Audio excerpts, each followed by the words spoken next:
You're listening to the Public Speaking Podcast. The podcast where real humans talk about communication, presentations, meetings. And what happens when you stand on stages around the world. The good stuff. And the awkward stuff. And the stuff nobody teaches you.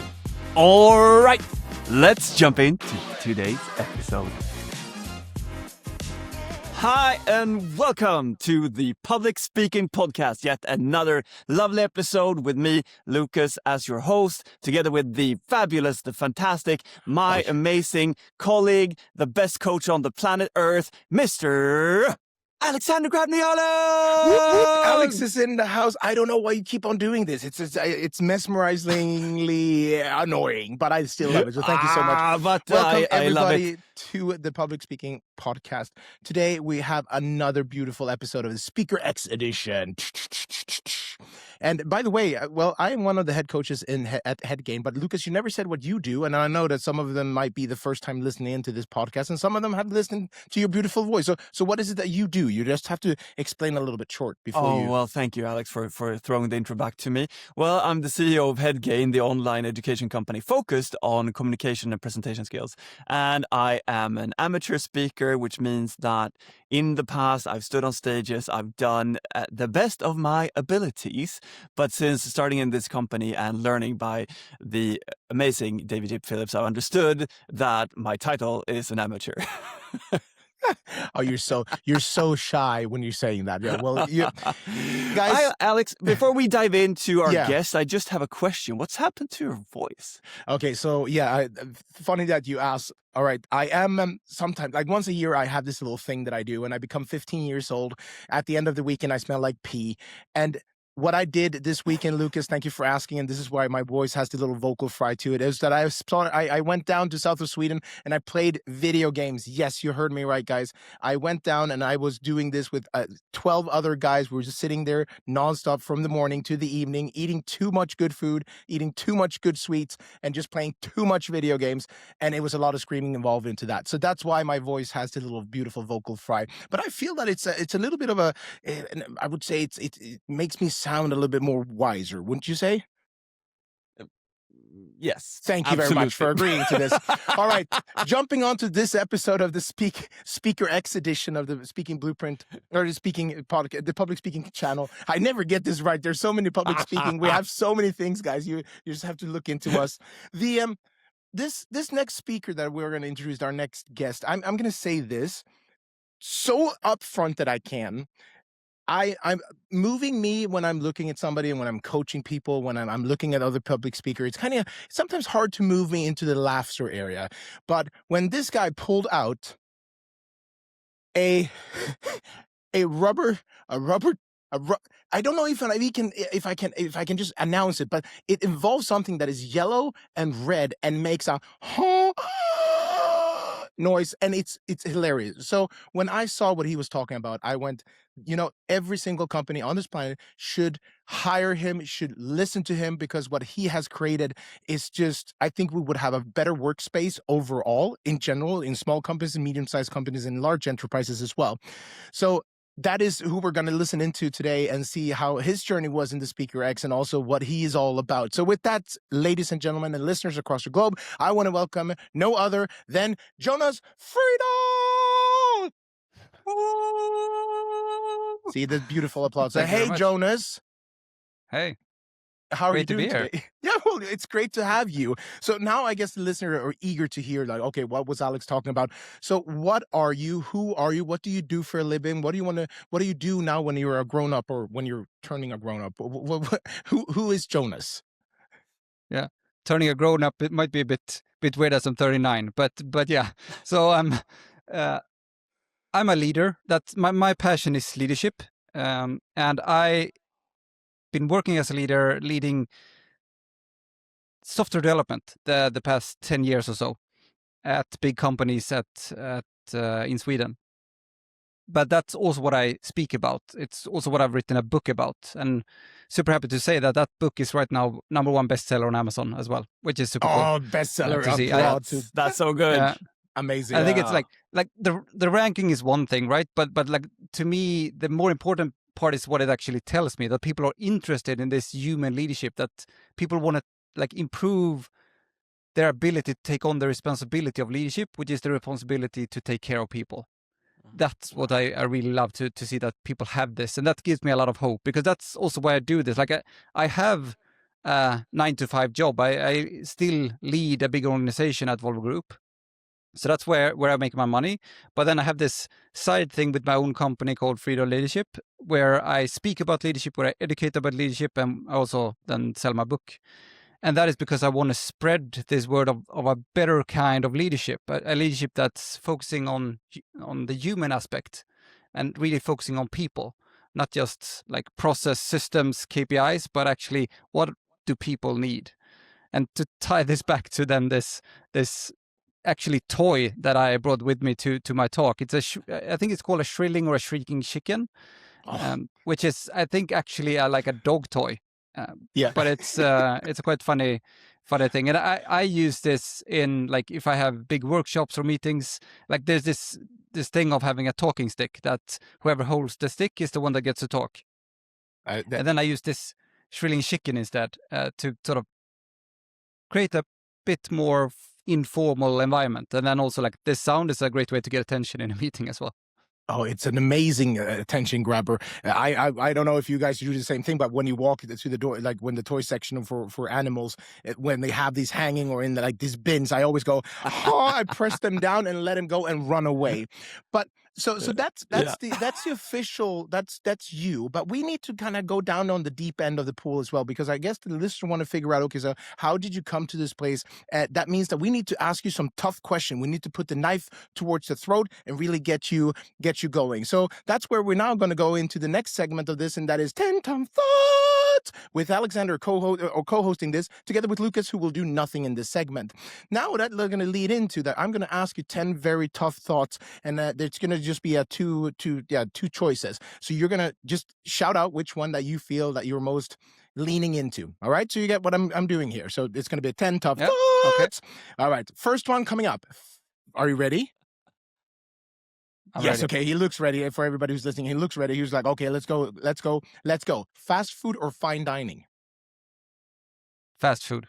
Water or wine? Water. Swimming or walking? Oh, that's a tough one. I know. Come on. Rapido. Walking. I live in Sweden, so it's more walking than swimming. Stay at home or travel? I'm more of a home cat, I think. Yeah, stay at home more than traveling. I like traveling, but... Car or motorcycle? Car. Off-grid or city? Off-grid. Red or blue? Red or blue? Blue. Online or face-to-face? Oh, face-to-face. Bed or sofa?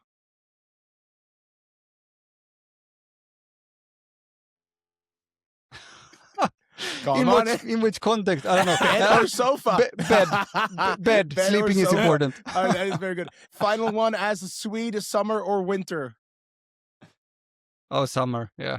This has been 10 Tough Thoughts with your host, Alexander Gradmer-Jarling, and the co-host, Lucas Rortestreek, who did nothing in this segment. Perfect. Thank you so much. Alex, Lucas, I know Alex. You had some thought before this call. Your voice and your attempt of singing at this point is well, amazing. You got to try. Jonas, before we dive into our second question and talking about your talk from SPEAKERx, I'm really curious because you said human leadership, and it's something that I've been, not human leadership per se, but just human conversations is something that's been going on in my mind a lot recently. The concept of us in this world now where AI is just everywhere, and even you probably saw the news about the coffee shop in Stockholm having an AI as a leader, and I'm just curious on your thoughts on the human part of leadership and why that's so important. Yeah, so I actually spoke about this. I had a talk on AI leadership last week, and the thing is, like, one thing to separate is sort of with any role that has the sort of like a manager role or you're a boss for someone. Then there's this notion of management and leadership, and people confuse the two. And to me, like, management is more about things, like the process, system, admin, like things you could put in a role description on a high level. And then leadership is about people. It's not a actual role or a title. It's something you actually give to people. It's a service, and it's a responsibility to take care of people. And the thing is that with AI coming, if you are just like acting as a robot and just doing the admin and just doing the management, then AI can for sure do that better than you can. 100%. It's available 24/7. It's smarter than you in a lot of cases, right? So that can definitely be done. So that's why I think for leaders now, they need to lean into their humanity and focus on people, because otherwise, what will they do in the future? Like AI will be the better robot. That's not like you don't want to compete with AI on being a robot, but competing on being human, that's where AI really falls. And some people say, well, AI is have higher empathy, or like can show higher empathy, like in some ratings, some benchmarks. But it's like it's not actual empathy; it's just syncopathy. It's just like enforcing and just building on what you already believe, and but not actually caring about you, which is real empathy. Because I talk a lot about like the responsibility of leadership is to take care of people. That doesn't mean that you give them what they want. It means that you give them what they need. That's very different. It means you need to challenge them. It means you need to give tough feedback. And AI can't do that for sure. And AI can't meet people where they are and really see people. And that's what people want. Like people want connection. They want to be seen. AI can't do that. Like AI, if you talk a lot to AI, I use AI a lot. Like it's a super tool, but it sort of leaves you more lonely in a sense. Like you don't get connection with AI as you do with humans. So that I think will be super important going forward. Yeah. Yes. Well, thank you for elaborating on that. And I do think that both your talk, your book, and you as a person, the services that you provide will be more and more increasingly important today and in the coming years. So I'm really excited for this. All right. Excited to hear about your signature talk and what you did on stage in Västerås a couple of weeks back. Yes. What did I do? It's it's so many weeks now, and it's sort of it's like when you prepare for such a long time, and then you go up and it's like 10 short minutes, and it's like when you're halfway through, you sort of, okay, I'm here, I want to enjoy this, and then it's like it just ends, and then you're like, what's happened? What's like you built for such a long time, and then it just sort of evaporates between your fingers in a sense. But I talked about leadership and human leadership, and I talked about how, like, the importance of psychological safety. And I sort of anchor that in how much time we spend at work. Like, we spend more than half of our life, or at least our waking time, at work. So how you feel at work has a huge impact on your life. Because if that's a bad environment, if that's a bad culture, if you feel bad going to work every day, then that will affect your quality of life, for sure, 100%. And people talk about work-life balance, which I think is a sort of stupid term, because if you don't treat work as part of your life, then you're removing sort of half of the time you have of your life. So I really think that we need to be able to create an atmosphere and environment at work where people thrive, where people have fun, where they enjoy what they do, because otherwise they won't have a nice life, in my opinion. And that's why I think psychological safety is important, because if people feel stressed, they won't feel good. So like this safety and this sense of safety is such a fundamental need for people. So I think that's super important. And I have my ways of creating psychological safety, and which I used to say this is just my way of doing it, but I've come to understand that it's more than that. And that's how I tie this whole thing with building psychological safety. I have had this way of leading with nonsense and fun and laughter and sort of an informal vibe. And then that was my way of leading. And then I read about this inversion principle from Charlie Munger, which says that instead of looking at what makes something successful, you look at what causes failure. And then you try to avoid that. So then I sort of ask myself, what does really bad leadership look like? And then on screen in the talk, I bring up Hitler, Gaddafi, and these guys to show that like this is the opposite of good leadership. Like these are tyrants, dictators. Like that's not where you want to go. And then you usually get a reaction from the audience. They're like, what? Because I say something like, I think we can learn from these guys. and then people sort of react to that. Yeah. That's a good one. Yeah. I remember that. Oh. Yeah. And then I sort of explained that I did research to understand what is the opposite of tyranny, and that is play. And that's how I sort of tie that back to like having fun at work, the Shrilling chicken and everything, that by inviting play, we actually build psychological safety. And this makes a lot of sense because the reason people play, both kids and adults, the reason we play is to learn. And we know that when we're learning something, it's okay to fail because we know that's just a natural part of the process. So it sort of connects in a lovely way from that perspective. That play, like, it doesn't mean that you just play around at work. It's still serious, but you bring in elements of informality and playfulness, and that builds that psychological safety, which means you can perform so much better. So I have this the Shrilling chicken. I also have these buttons that you record messages on, and you just big red buttons that you press, and then they play the message, which also helps like just relieve the tension and bring some laughter into a workshop or a meeting or whatever. I would just say those buttons, I had never thought of using them in a meeting or in a business setting. My sister has a diagnosis where those buttons really helped her to remind herself of what she needed to be doing, so she could record a message and just press it on the morning, like, oh, this is what I'm doing today. But you brought that like helper, the aid, into and making it an aid for play and for fun and for just getting alignment in the team, which is really cool. What was the hardest thing? Like, I mean, what you're talking about, the safety, the psychological safety, the tyrants, and I mean, you probably have an array of thoughts. What was the hardest thing in that process of because the SPEAKERx is that you get 10 minutes signature talk, that's it. What was the hardest part, that Jonas, in the process of selection? Yeah, like I said, during that process, I think I wrote like 3-4 times those 10 minutes, and then I just cut and cut and cut. And it's very difficult to sort of decide on what should go in and not, and making sure that there's sort of a red thread, because I have, usually when I talk about leadership, I usually have like 45 minutes or an hour or something, and now I have 10 minutes, which means I have a lot of material. But then boiling that down into 10 minutes was super difficult, and still keeping a red thread, because it's so easy to like, oh, but this is my favorite bit and this is my favorite bit, and I want to include those. But then it's, yeah, but that doesn't really connect in a good way. So really cutting and rewriting. And then I'm a writer, so I love writing, so that's also why it becomes extensive. But yeah, I think getting things that actually connect together, not just the favorite bits, I think that's the challenge. Right. So a question that follows me, it follows it, or haunting me right now, that you said that after 5 minutes you wanted to just enjoy the moment, and all of a sudden it's done. Did you enjoy it afterwards? What was your emotional state when you were completing your 10 minutes, after you completed your 10 minutes?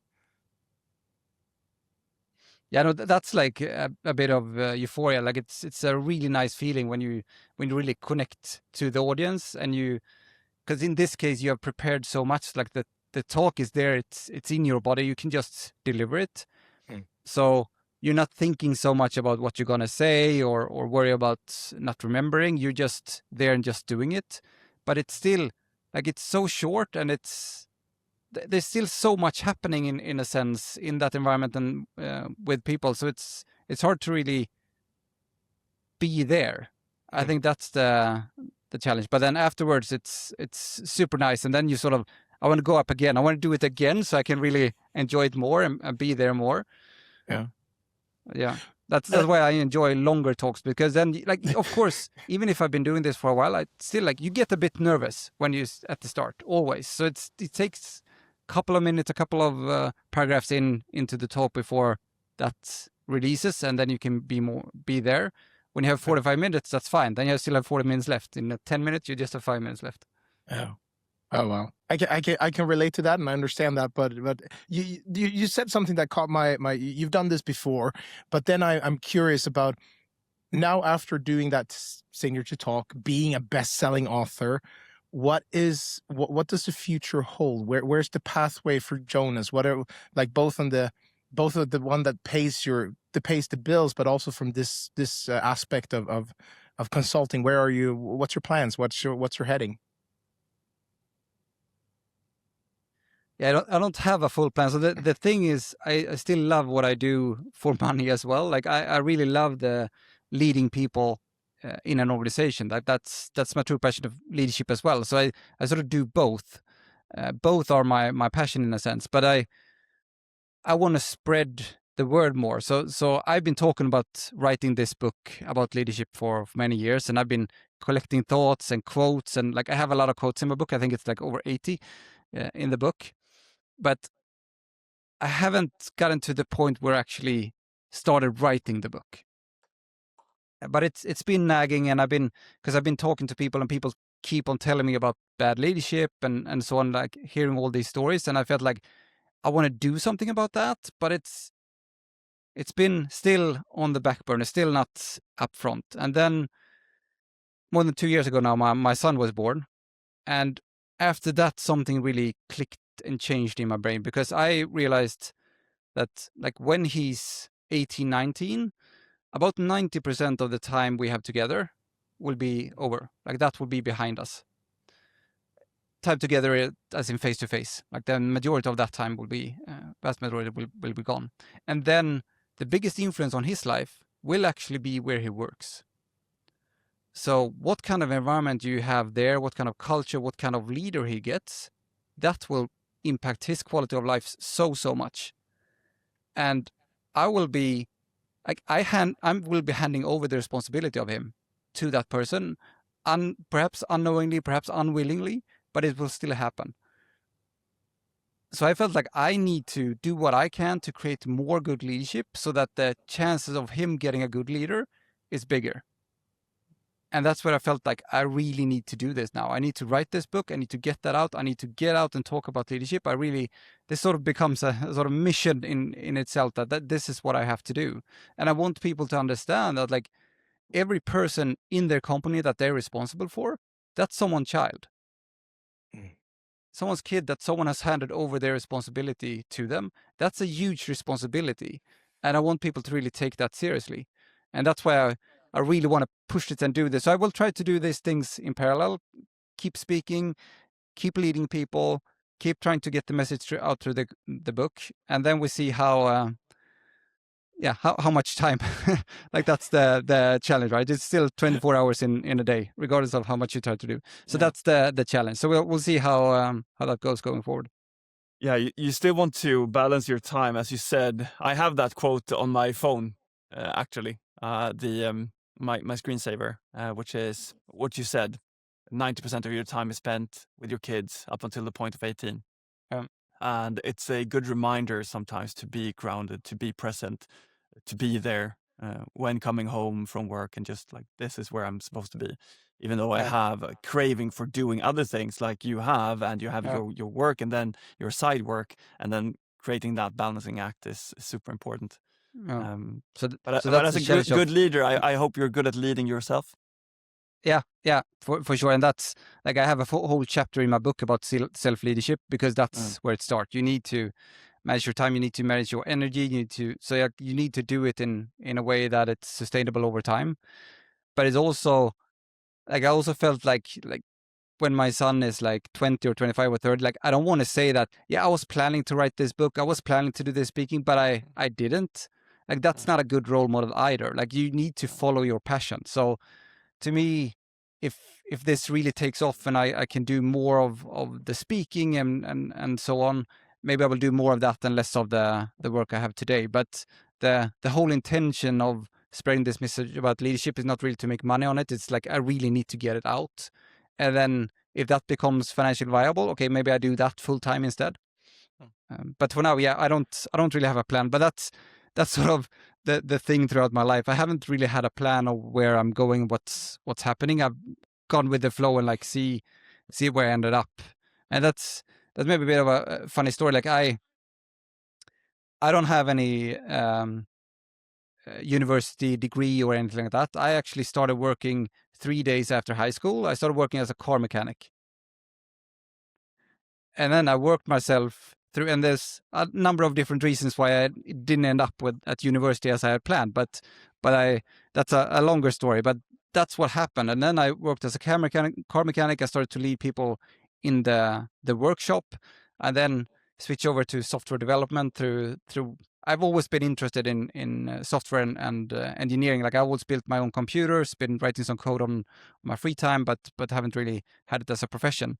And then I ended up there and built through there. And like through this, I've also seen that like leadership is not a title. It's not about education. It's not the role. It's how you take on the responsibility of leadership. It's how you take care of people, how you show up. That matters. And that's how I gone from, basically I didn't have an education for being a car mechanic either, but I learned to figure that out on the job, as I've done with everything. And now then I have a VP role at Volvo Group, leading hundreds of software developers. So it works if you take care of people. That's I'm the living proof that it actually works. Wow. I love Can that. That is Jonas. Congratulations. Sure.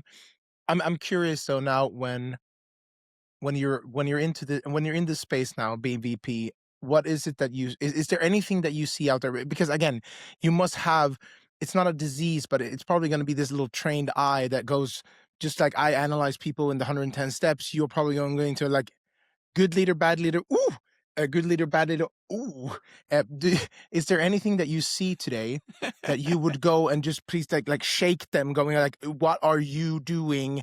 Is there anything specific that you can give the listener as a little advice? Like, please avoid this to whatever you do if you want to thrive, to have people follow you instead of just working against you. Yeah, like doing one thing here is like it's I have so many thoughts right now, but let's focus on like the key thing that I think I see most often, that I would like really would like to go up to someone and shake them, is like, it's not about you. Leadership is not about you. It's something you do for others. Like that's to me, that's the core principle. If people just understand that, a lot of things comes natural and a lot of things gets better. If they understand that they're there to take care of people, they're not there for their ego, for their status, for their prestige. And that's where so many go wrong. They think they get the title or the role, and it's all about them, and it's really not. So that's like the key thing I would like to change in people's brain. That would be that, I would say. See, do you see a lot of ego in leadership? Yes, I do. And the thing is that it's sort of natural. Like if you don't actively work against it, it makes sense, because everything tells you that you're special or that you're different when you step into a leadership role. Like people treat you differently, you get different perks. Yeah, it's like people have to obey your decisions and your direction and so on. So there is a lot of things pointing towards you are special. It's something about you. But the thing that people miss is that it's not you, it's the role. And you and the role is not the same thing.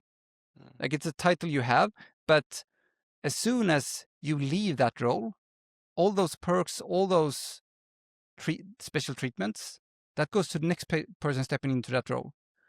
And like you can see that every day. As soon as you leave work and go to your grocery store, you have to queue like everyone else. Then you're not special anymore. Like trying to get a cab, then you still stand in line as everyone else.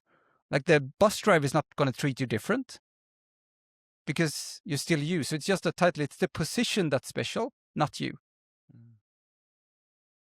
So it's I don't think it's from bad intentions. It's just that if you've been in leadership roles and you haven't gotten that idea and like thought about it that way, everything points to that you are special. So it's no wonder that people get that sense, I think. Cool. Thank you. Okay. We usually do also a question on when you're out speaking now, or you're listening, because you're in the corporate round. So you attend, I assume, a lot of meetings and conferences. You listen to speeches. With everything that you learned, you've been in our world for quite a while, and you've trained on your presentation skills, on your standing on stages. What do you see people making errors when speaking or holding meetings that you wish that they would do differently? Oh yeah, that I think should be a warning to everyone going into your atmosphere and like taking your courses, that you can't appreciate talks anymore.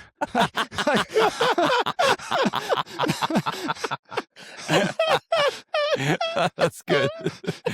Like, oops.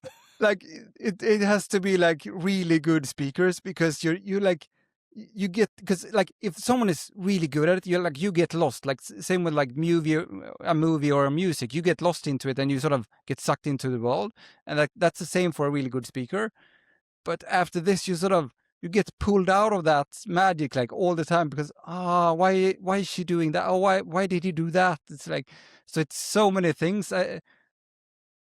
I think one thing that's so common is all these filler words, and especially some, like they start the presentation with da da da da and you're like, what the hell didn't you prepare anything at all? And like I think also like the filler word can get, like you can get too obsessed with it. I think a filler word here and there doesn't really matter, but some that really start the presentation, like their first thing is then it's you sort of lose track a little bit, I think.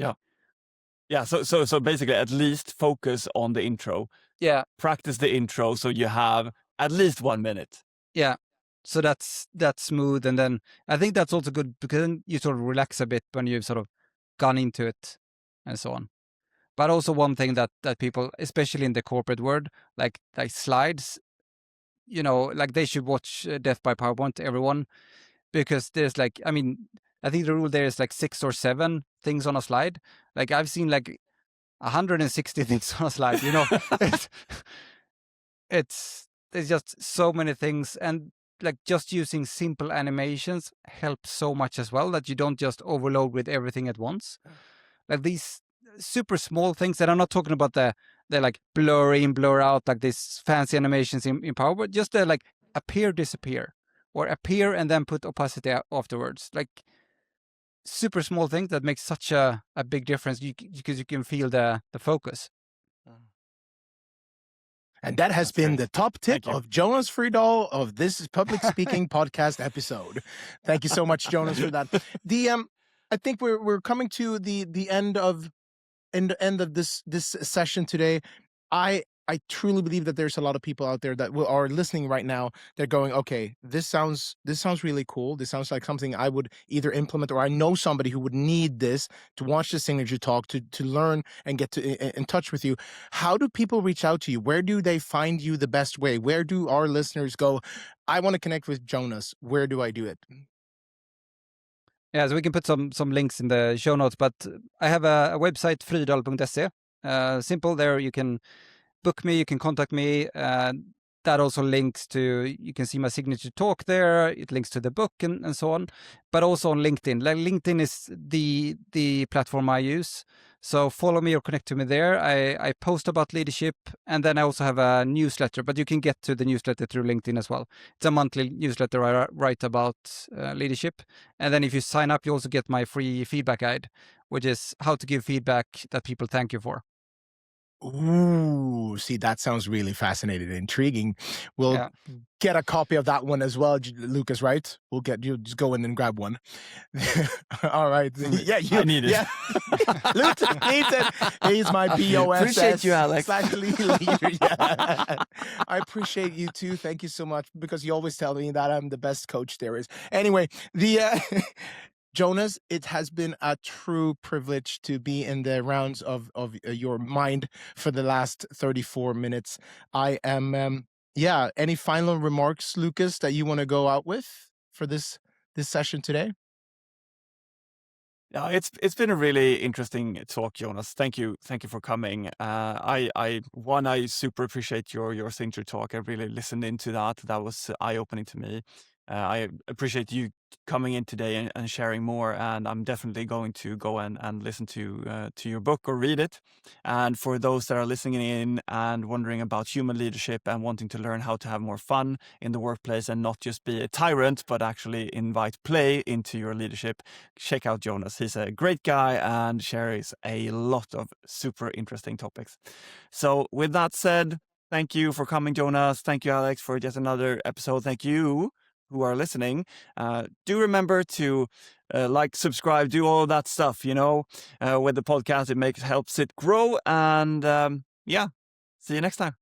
Catch you on the flip side. Cool. Arrivederci Thanks, guys. tutti. Thanks for having me. Howdy. Bye bye bye Bye-bye. bye bye. Bye-bye. Bye.